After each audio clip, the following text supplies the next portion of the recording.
Hi dear friend, आप सभी देख रहे हैं यहाँ पर कंक्रीट टेक्नोलॉजी। और कंक्रीट टेक्नोलॉजी जो कोड है 33500602 जो किससे रिलेटेड है, GTU। ठीक है, GTU के आप MCQ यहाँ पर देखने वाले हैं। और इससे खास बात यहाँ है कि जितने भी रिमीडियल एग्ज़ाम देने वाले हैं उनके लिए इंपॉर्टेंट है अभी, इसीलिए उनके लिए ही मैं बना रहा हूँ। क्योंकि बहुत सारे स्टूडेंट ने मुझे कमेंट करके बताया कि सर रिमीडियल एग्ज़ाम होने वाले 5th सेम 3rd सेम, ठीक है, 4th सेम और 5th सेम का रिमीडियल, मेरे भी हो सकता है 3rd का भी रिमीडियल आए। ठीक है, तो आप सभी रेडी हो जाइए। कंक्रीट टेक्नोलॉजी का कंप्लीट यहाँ पर वीडियोज आपको देखने को मिलेगा। ठीक है, तो 1 बाय 1 मैं आपको कंप्लीट कराते जाऊँगा। आपको थोड़ा सा पेशेंस रख के देखते जाना है, आपको सारा कुछ आपको कंप्लीट समझ में आ जाएगा। जैसे यहाँ पर 02 वाला कोड दे सकते हैं। ठीक है, कंक्रीट टेक्नोलॉजी का पहला क्वेश्चन यहाँ पर देख सकते हैं, calcareous material of for cement production is. अगर मेरे वीडियोज़ को कंप्लीट देखे होंगे तो आपको पता होगा कैल्सीरियस मटेरियल में लाइमस्टोन और चॉक दोनों आता है। तो ये दोनों को कौन इंडिकेट कर रहा है, सी, बोथ ऑफ एबो, मतलब दोनों, लाइमस्टोन भी आता है चॉक भी आता है। ठीक है, और एर्गिलेसिस मटेरियल का भी याद रखना, क्योंकि हो सकता है कि यहाँ पे कैल्सीरियस मटेरियल है तो एर्गिलेशियस मटेरियल का भी पूछे, तो ये भी याद रखेंगे। सेकंड क्वेश्चन यहाँ पर देख सकते हैं, सेकंड क्वेश्चन बोला the process of cement manufacturing is. तो आपको पता ही है कि वेट प्रोसेस भी होता है, ड्राई प्रोसेस भी होता है और सेमी ड्राई प्रोसेस होता है। तो यहाँ पर all of the above right हो जाएगा। ओके, थर्ड क्वेश्चन देखेंगे, after 28 days of curing cement grains have been found to have hydrated to depth of only dash u. तो कितने मतलब यू तक आता है, तो वो आता है 4th। ठीक है, कितना होता है, 4th होता है। ओके, तो ये चीज़ें याद रखेंगे, मतलब सी आंसर राइट है, 4th। ओके, नेक्स्ट आगे बढ़ते हैं, क्वेश्चन नंबर 4 को देखेंगे। क्वेश्चन नंबर 4 क्या बोला, total dash % of water by weight of cement is required for complete hydration. Complete hydration के लिए कितना ज़रूरत होता है, तो 38%। बताया था मैंने 38%, B option is the right answer. ठीक है, 23% उसके केमिकल रिएक्शन के लिए और 15% उसके गैप को फिल करने के लिए होता है। तो ये चीज़ें याद रखेंगे, 38% होता है। 5th क्वेश्चन की अगर मैं बात करूँ तो hydration of cement is due to chemical action of water with.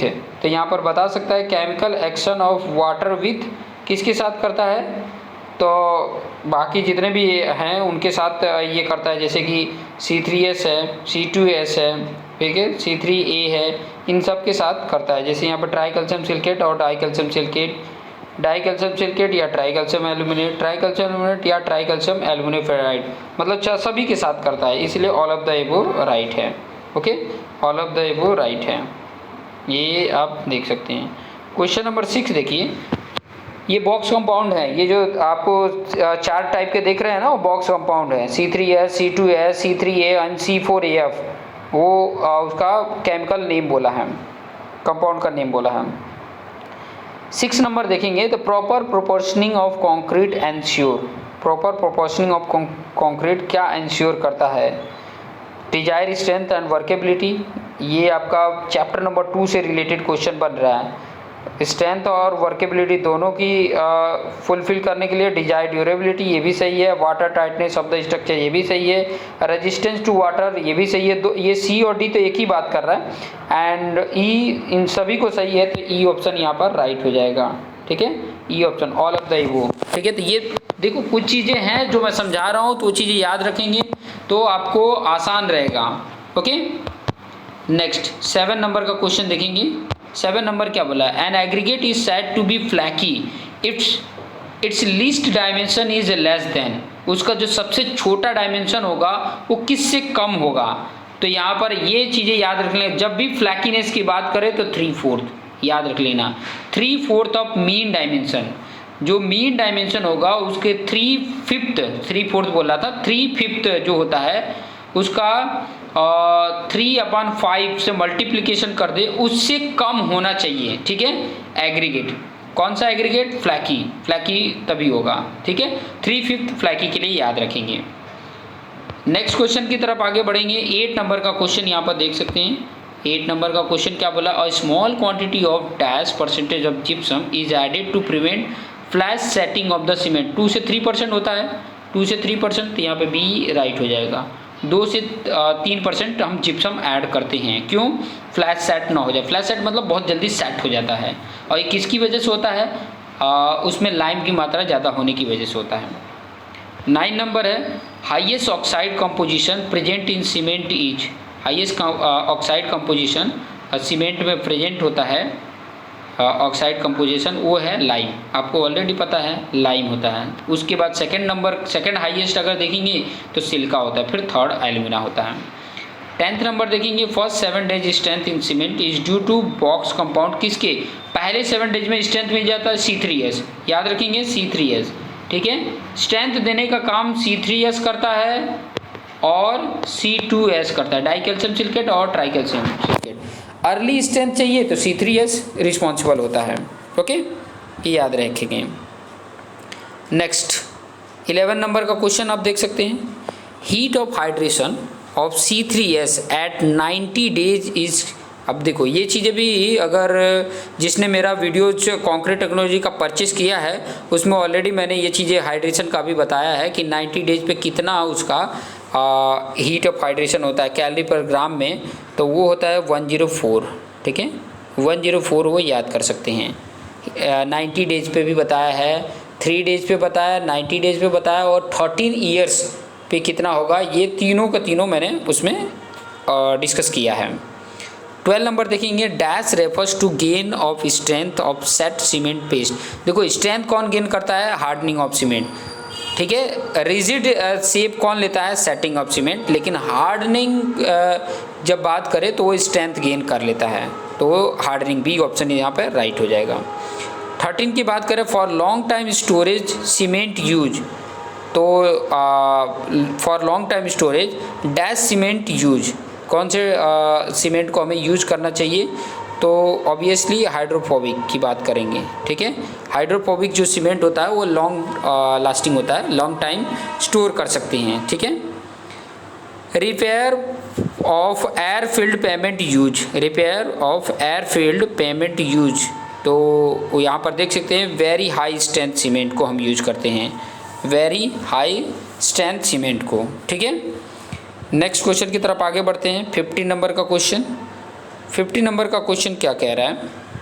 Not more than dash bag should be kept one above other, मतलब एक के ऊपर एक सीमेंट का बैग रखते हैं तो किसने से ज़्यादा नहीं होना चाहिए?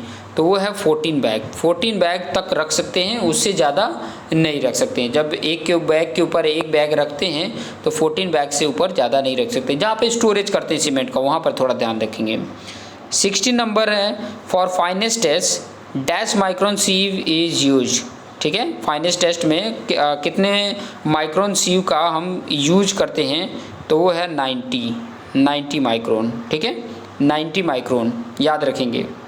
17 the weight of residue should not exceed dash for OPC, तो वो है 10% याद रखेंगे, ओके, 10% यहाँ पर है, ओके। आगे बढ़ते हैं। 80 नंबर का क्वेश्चन यहाँ पर देख सकते हैं। 80 नंबर का क्वेश्चन क्या कह रहा है? For consistency test Vicat plunger having dash diameter and length is use, कितने डायमीटर का होता है? कंसिस्टेंसी में प्लंजर यूज करते हैं, अब प्लंजर का डायमीटर और उसका लेंथ कितना यूज करते हैं? तो 10 mm डायमीटर होता है और 50 mm का लेंथ होता है। यहाँ पर बी ऑप्शन देख सकते हैं, 10 mm diameter and 50 mm length होता है प्लंजर का, ठीक है। वैसे ही विकेट अपरेटस में हम इनिशियल सेटिंग टाइम और फाइनल सेटिंग टाइम भी यूज करते हैं, बट उसके लिए हम अलग यूज करते हैं। जैसे for OPC value of IST and FST यहाँ पर पूछा है, ठीक है।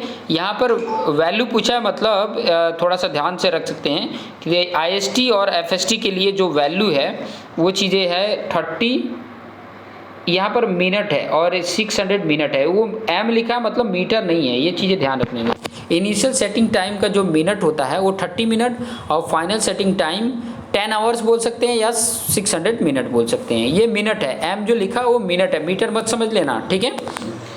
20 नंबर का क्वेश्चन पे आ जाते हैं। For compressive strength test of cement dash water is added, मतलब कितना वाटर ऐड करते हैं? कॉम्प्रेसिव स्ट्रेंथ और सीमेंट का अगर कर रहे हैं तो उसके लिए होता है P/4 + 3, ये याद कर सकते हैं, सी ऑप्शन P/4 + 3 याद रहेगा, ठीक है। आगे बढ़ें, 21 नंबर का क्वेश्चन देखेंगे। Undesirable expansion of some of constituent of cement after setting is known as unsoundness, ठीक है। जो अनडिजायरेबल एक्सपांशन हो जाता है उसको ही अनसाउंडनेस बोला जाता है, ठीक है।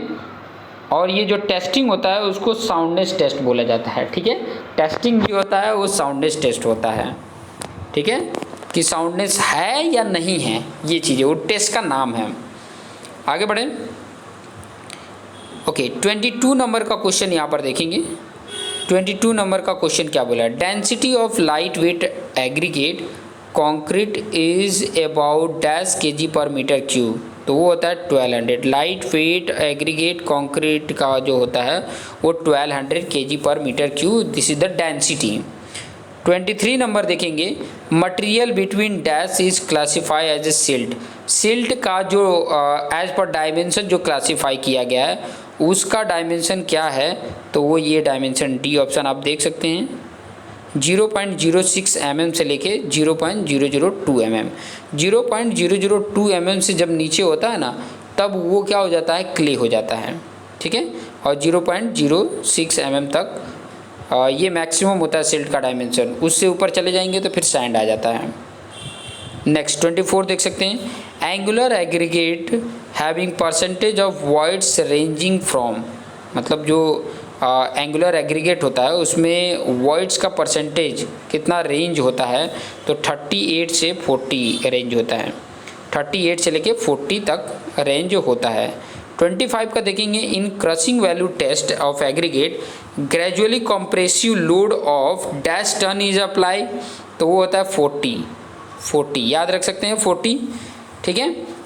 देखो अगर मैं क्रशिंग वैल्यू टेस्ट की बात करूँ, चाहे एब्रेजन वैल्यू टेस्ट की बात करूँ, चाहे लॉस एंजल्स टेस्ट होता है जिसको एब्रेजन वैल्यू टेस्ट बोलते हैं, और एक होता है इम्पैक्ट वैल्यू टेस्ट, ये 3 तरीके का टेस्टिंग होता है एग्रीगेट का, ठीक है। तो ये चीज़ें थोड़ा सा इससे रिलेटेड आप थोड़ा सा नोट डाउन कर लेंगे, पहले से प्रिपेयर रहेंगे कि ताकि आपको आइडिया रहे।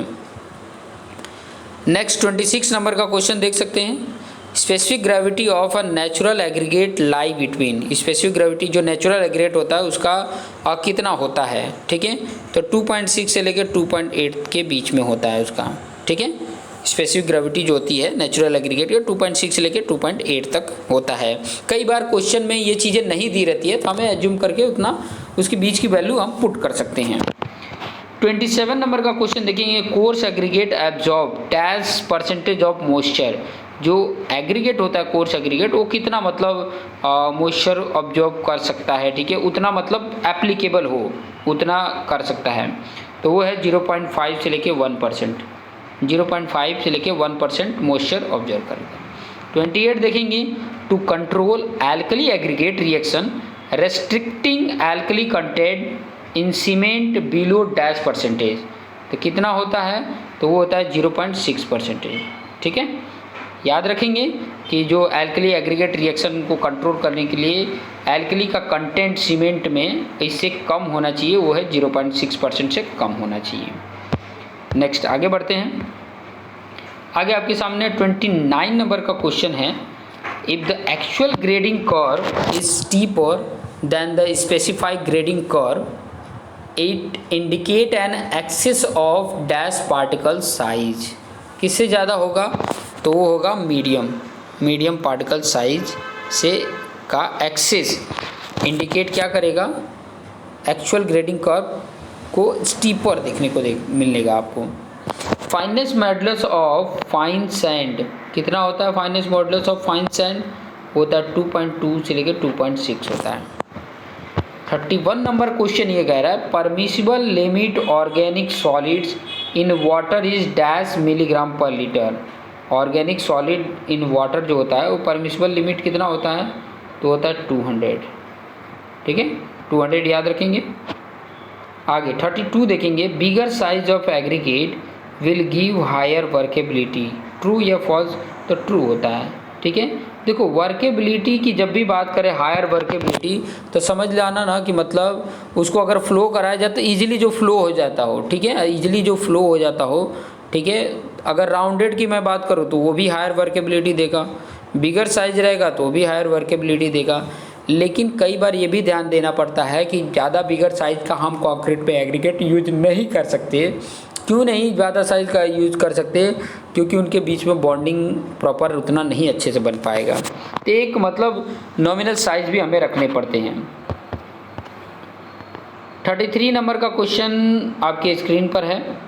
To measure workability of concrete in the field test, वो स्लम टेस्ट होता है। ठीक है, स्लम टेस्ट याद रखेंगे, स्लम टेस्ट ये फील्ड पे होता है। बाकी ये सभी फ्लो टेस्ट है, कॉम्पैक्टिंग फैक्टर टेस्ट है, कैरिबल टेस्ट है, ये सब फ्लो टेस्ट है, ये सब वर्केबिलिटी मेजर करने के लिए, वो भी इनडायरेक्ट मेथड है, डायरेक्ट मेथड नहीं। कोई भी डायरेक्टली वर्केबिलिटी को मेजर नहीं कर सकता है।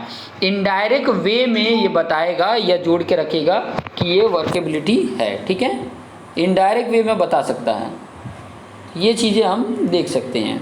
ओके, नेक्स्ट आप 34 नंबर का क्वेश्चन देखेंगे।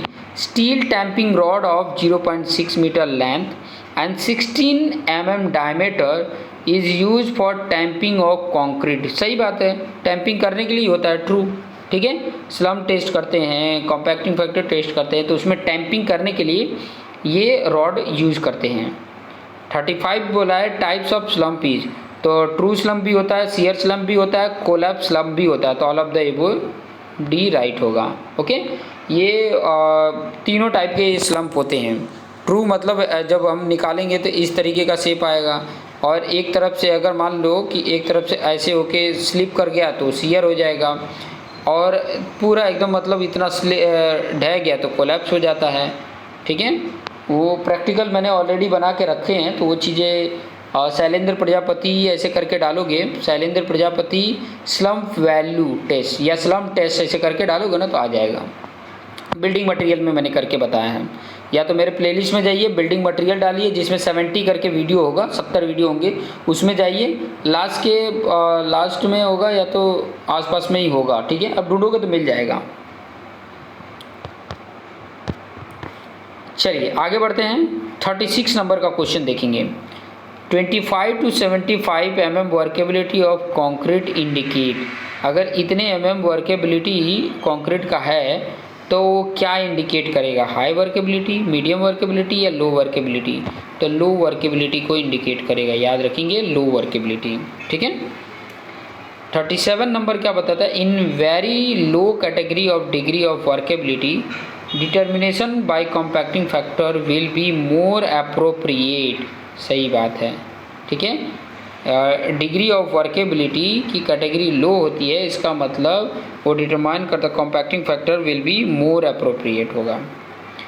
38 की बात करें, compacting factor test should be made for concrete with maximum size of aggregate not exceeding 40 mm। 40 mm से ज़्यादा नहीं होना चाहिए, ये भी ट्रू है। 39 में देखेंगे, the value of flow percentage में range anything from 0 to dash. कितने रेंज होना चाहिए? तो वो रेंज है आपका 150, 0 से लेकर 150। ठीक है, आगे देख लेते हैं। 40 नंबर का क्वेश्चन देखेंगे। 40 नंबर का क्वेश्चन क्या बोला? Separating out the ingredient of concrete mix from concrete is known as. तो क्या बोल रहा है कि सेपरेट कर रहा है इंग्रेडिएंट ऑफ कंक्रीट और मिक्स ऑफ कंक्रीट को सेपरेट करता है तो उसको सेग्रीगेशन बोला जाता है। ठीक है, water from concrete comes out the surface of the concrete is known as a bleeding, उसको ब्लीडिंग बोला जाता है। ये डेफिनेशन याद कर देख सकते हो कि सेग्रीगेशन का एक डेफिनेशन ही लिख दिया है। ठीक है, तो ये चीज़ें देख सकते हैं। मेन कॉज ऑफ ब्लीडिंग की बात कर रहे हैं। ब्लीडिंग का मेन कॉज क्या है? ठीक है, तो उसका मेन कॉज क्या होता है? तो एक तो हाईली वेट मिक्स हो जाएगा, badly proportion mix, insufficient mix concrete, all of the above right है। ठीक है, ऑल ऑफ द जितने भी ऊपर दिए हैं सभी राइट हैं। ये सभी रीजन है ब्लीडिंग होने का रीजन। ठीक है, तो 42 क्वेश्चंस आपने यहाँ पर ध्यान में रखना है। आगे के क्वेश्चन आगे की वीडियोज़ में आपको देखने को मिलेंगे। तो अभी के लिए इतना ही है। अपने जो दोस्त मित्र हैं जो रिमीडियल के एग्ज़ाम दे रहे हैं उनको शेयर करना ना भूलिए। Thank you.